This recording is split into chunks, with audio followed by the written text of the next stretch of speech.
Hi, and welcome back to my blog, Teachers Need to Learn Too. This week, we're going to be focusing on narratives. Yeah, that's right, personal and fictional narratives. In today's classrooms, we focus more on persuasive, argumentative, research, but where have the narratives gone? And to start us off, we're going to look at what Jocelyn A. Chadwick says. She says, our ELA classrooms take our children around the world and beyond, into past, present, and future worlds. We provide safe and trusted spaces for them where difficult conversations can and do take place. If at times teachers, at whatever level they teach, hit a roadblock, perhaps this impediment is due to our own predilections of codifying our students, stereotyping them before we even listen to them, much less get to know them. We can learn much from students if we listen and allow ourselves to learn along with them. Narratives are important, especially for 9th grade levels. In the Colorado Core State Standards, they have a whole section on teaching narratives, teaching how to develop a controlling idea or theme with descriptives and expressive language to find their voice. Colorado Core State Standards want us to look at it so that after we learn narratives, we can use these skills in other literacy forms. But what about on the personal level? We all know that students are going through so much more than what we see in the classroom. And by having a safe place in class to write can help them express themselves, whether it's straight out, I'm going through this at home, or they're telling a story about a little girl in an African village going through something they might be also going through. We're going to be looking at different narrative forms. First up, poetry. Personal narratives for freshman English. It's simple. Just write about you in your own words from your own history. Pull together a story latched tightly at the ends. Be sure to include anecdotes that will make them weep. And perhaps Hollywood will come calling to save us all. It's easy. In this story of 1,000 words, use some vernacular if you can. Make it authentic. I want to see your mouth opened wide. Let me inspect your molars, placing the ready depressor on your tongue. Say ah. Only then will I know your real age. It's okay. Because what I am hiding behind this Bachelor of Arts, in bare feet and patois and Creole, or bastard English, talking like them white folks on the news, is your cousin. What they never told you, hated for your free lunch, is ain't no right or wrong history.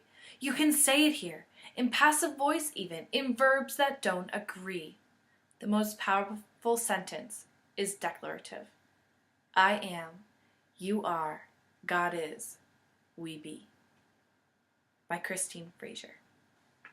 Christina Fraser says it's simple, it's easy, it's okay.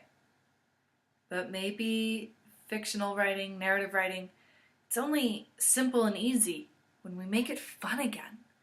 In NCT's article by Don Zancanella on the nature of fiction writing, he says, if we sometimes fail to grant fiction its playful, dreamlike rights, it is in part because we overlook important differences between writing fiction and writing fact. We speak of a narrative form as if writing the most offhand anecdote of the day's events differ little from writing the most fantastic fiction.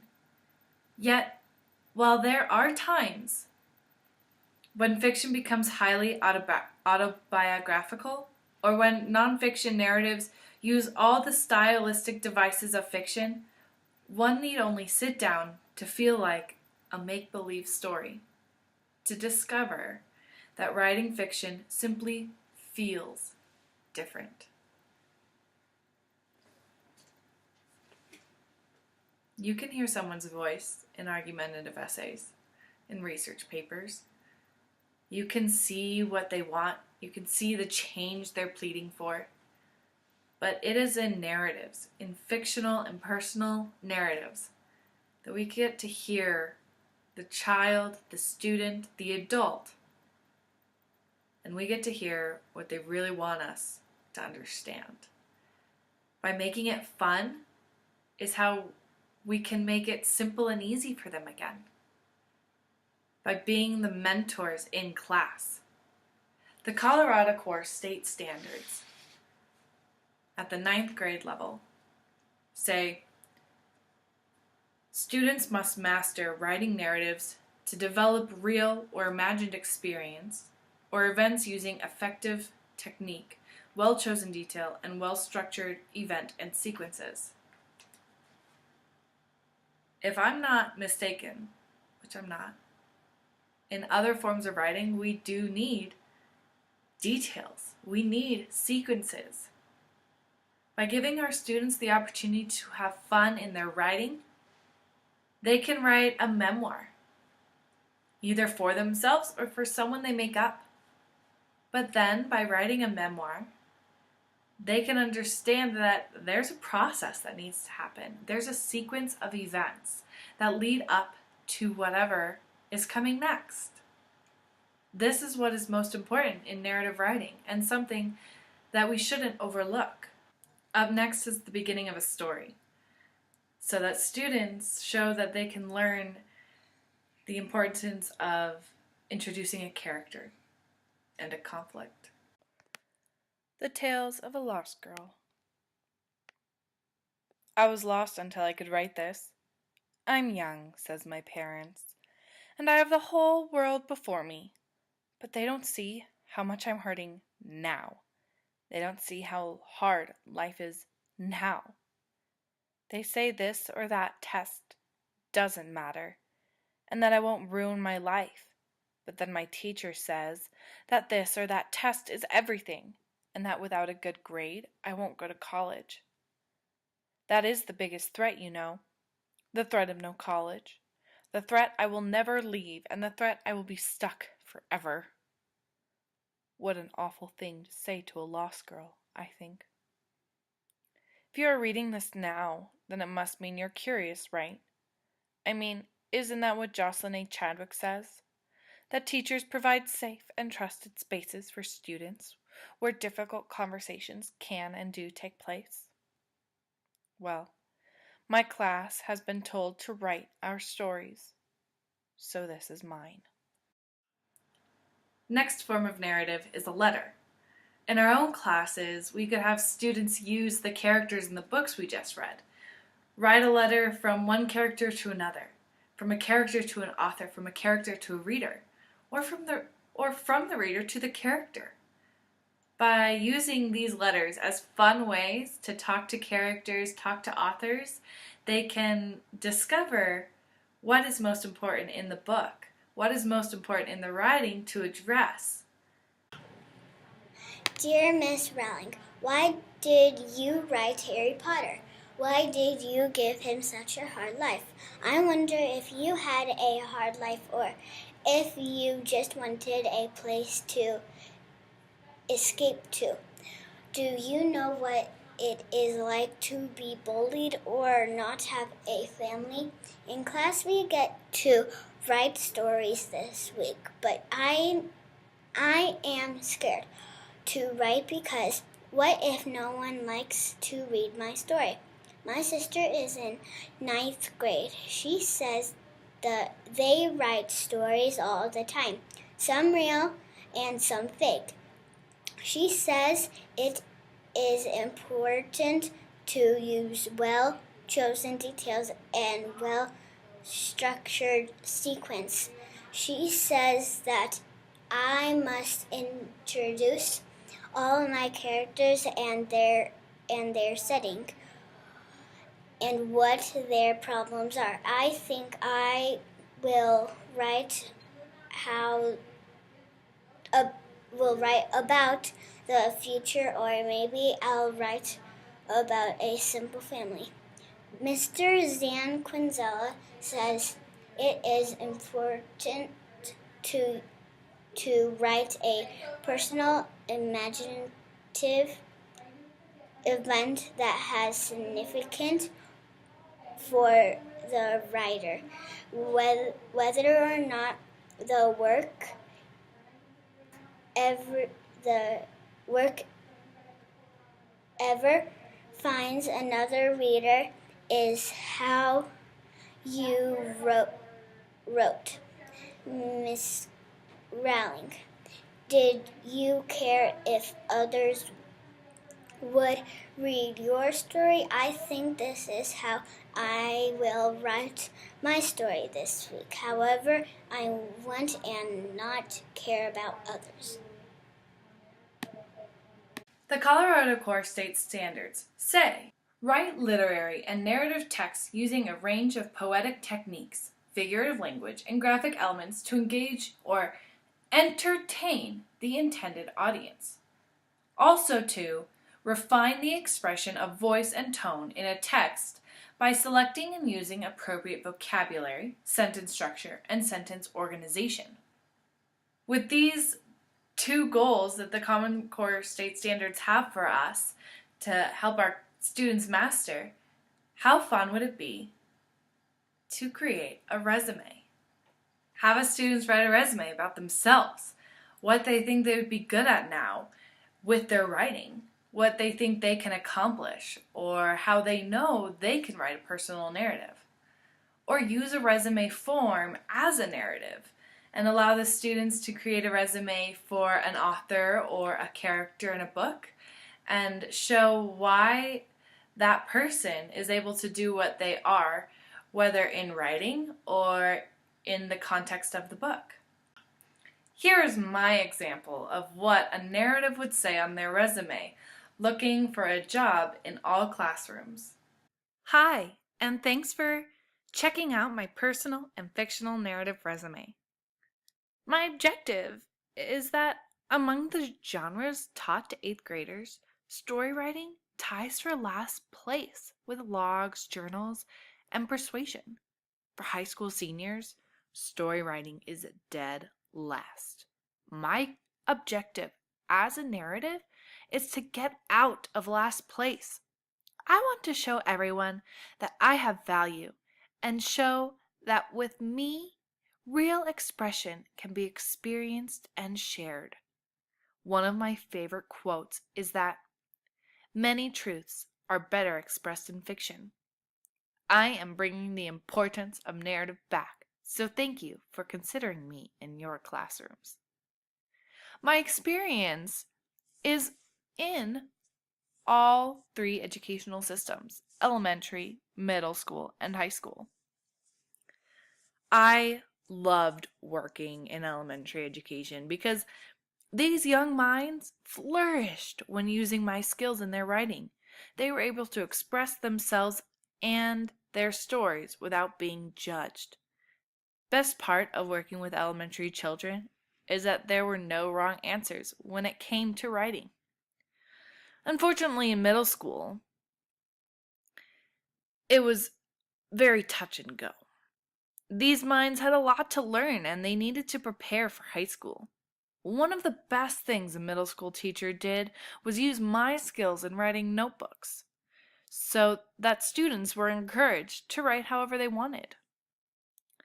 In high school, I spent most of my time at the 9th grade level because their Colorado Core State Standards said that at this level, students needed to master literary and narrative text, develop a controlling idea or theme with descriptive and expressive language. Now, here's my education. If you wish to become more educated on what I have to offer, please read The Dynamics of Writing Instruction by Peter Smagornsky. In chapters 3 and 4 of this book, you will discover the importance of narratives. Don't stop there, because by reading On the Nature of Fiction Writing by Don Zancanella, you can rediscover that since stories are the possible rather than the actual, They give young writers access to the hypothetical modes, i.e., they can see their own experience as something that can be improvised on. Language frees them from actuality, said by Nancy Martin. My skills you can find in the Colorado Core State Standards, because at the 9th grade level, I am a big skill they need. Thanks for considering me for your classroom. Another fun form of writing to help students find their voice in narratives is to have them write interviews. As an example, I'm going to have an anonymous interview today with our lucky guests who have published some work regarding using fictional and personal narratives in the classroom. My first question for the panel is, what do you think the biggest issue with fictional writing and personal narratives in the classrooms is currently? Well, I believe the current writing process theory, with its emphasis on response, tends to be more congenial to social dialogic views of writing. Teacher conferences and peer response groups emphasize the role of the audience, and children quickly realize that one of the primary reasons they write is to share what they have written. Thank you so much for that response. Does anyone have something to go off of that? Well, if he is correct, it begins not as a story to be shared, but as a personal imaginative event that has significance for the writer, whether or not the work ever finds another reader. Thank you so much for that point of view. My follow-up question is that if this is the issue, how can we alleviate it? Fiction writing is a mysterious, magical business because stories often spring from idiosyncratic play and fantasy. Both their production and purpose can defy conventional logic. Because it is a difficult art and our standards are high, young writers' fiction may seem shallower and less heartfelt than the narratives they write about their own lives. Yet with encouragement and repeated opportunities to experiment, fiction writers, like fiction readers, can dwell in countries of the imagination and experience lives beyond their own. Thank you. That is so smart. This has been a tremendous interview. We've addressed that one of the biggest concerns with fictional writing and writing narratives is that writers think that they have to write for their readers, when really they just have to write for the fun of it. They have to use their imagination and feel confident in their work. And maybe that's by just creating a safe place for them to do so originally. But that also, we just need to give them the opportunities to experiment. Thank you again for coming, my panel of anonymous interviewees, and we hope to see you next time. I hope everyone has enjoyed this week's topic of personal and fictional narratives on my blog, Teachers Need to Learn Too. I'm going to close out the week by doing one more example, my 6th example of a form of writing you can use with narratives. And that is to write a how-to. Now, I didn't write mine. I'm here on a video blog, so I'm just going to explain my how-to. How to teach narratives in the classroom. The first thing to do is to understand the standards. It's very important to go online and to check your state standards and if they align with Common Core, or to check your state testing. In Colorado, it's PARC, and so I look at my PARC standards that they'll use for the test, but I will also look at the Common Core Colorado state standards to make sure I'm doing the best I can for my students to prepare them for success. So understand your standards. At 9th grade level, the level I teach, it's very important to teach fictional narratives and make sure that they understand the strengths of writing narratives. And that's the next step, to help them understand those strengths, that they need to have a good setting and they need to set up a good conflict. They also need to have strong details and sensory details. They need to learn how to use all of their senses in writing to make their writing more rich and deep and help them discover that voice through their details and through their dialogue. It's important with narrative that our students have activities throughout the week, maybe daily, addressing these topics, addressing these concerns. And one of the great ways to do that is through writing notebooks, having prompts once or twice a week to help them discover that part of themselves, but to also make it fun. The third step is to just give motivation and give that support. So if that support is with your writing notebook, make sure that is happening. They need to understand that these are skills they're going to be using not just in narrative writing, they're going to be using it in all forms of writing for the rest of their lives. And so it's good now to practice. And we're never going to master something the first time we try it. So just keep that motivation strong and keep supporting them through their journey. The fourth step is to create that safe place and keep an open door.